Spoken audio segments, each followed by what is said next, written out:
గతంలో ఆనాడు రాజశేఖర్ రెడ్డి గారు ముఖ్యమంత్రిగా ఉన్నప్పుడు కూడా తిరుమల వెంకటేశ్వర స్వామి కొండలు 7 కొండల వాడు కాదు 2 కొండలని చెప్పి ఆనాడు రాజశేఖర్ రెడ్డి గారు ముఖ్యమంత్రిగా ఉన్నప్పుడు జీవోఎంఎస్ నంబర్ 338 2005వ సంవత్సరంలో జారీ చేశారు అధ్యక్ష. దానిపైన ఆనాడు ప్రతిపక్షంలో ఉన్నటువంటి తెలుగుదేశం పార్టీ నాయకుడు చంద్రబాబు నాయుడు గారు అలాగే ఎన్నో హిందూ సంఘాలు అందరూ కూడా పోరాటాలు చేస్తే ఆయన చేసిన తప్పుని తెలుసుకొని ఆ రోజు ఆయన ఇచ్చినటువంటి జీవోల్ని మరలా 2007వ సంవత్సరంలో వెనక్కి తీసుకున్నటువంటి సందర్భం అధ్యక్ష.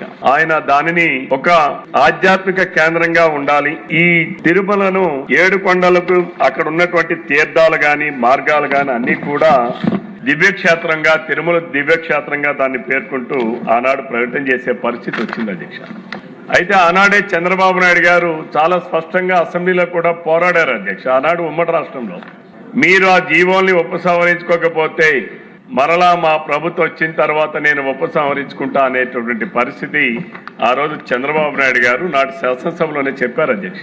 ఆయన అంతే కదా అధ్యక్ష, మీరు ఉపసంహరించుకున్న తర్వాత నేను ఖాళీ నడకన తిరుమలకి వెళ్తానని చెప్పి ఎప్పుడైతే రాజశేఖర్ రెడ్డి గారు ఆయన ముందు ఇచ్చినటువంటి జీవో నెంబర్ 338 7 కొండలు కాదు వెంకటేశ్వర స్వామి 2 కొండలే అని చెప్పి పరిమితం చేసినటువంటి జీవోని విత్డ్రా చేసిన తర్వాత ఆయన ఖాళీ నడకన నడిచి వెళ్ళేటటువంటి సందర్భం కూడా ఆనాడు జరిగింది అధ్యక్ష.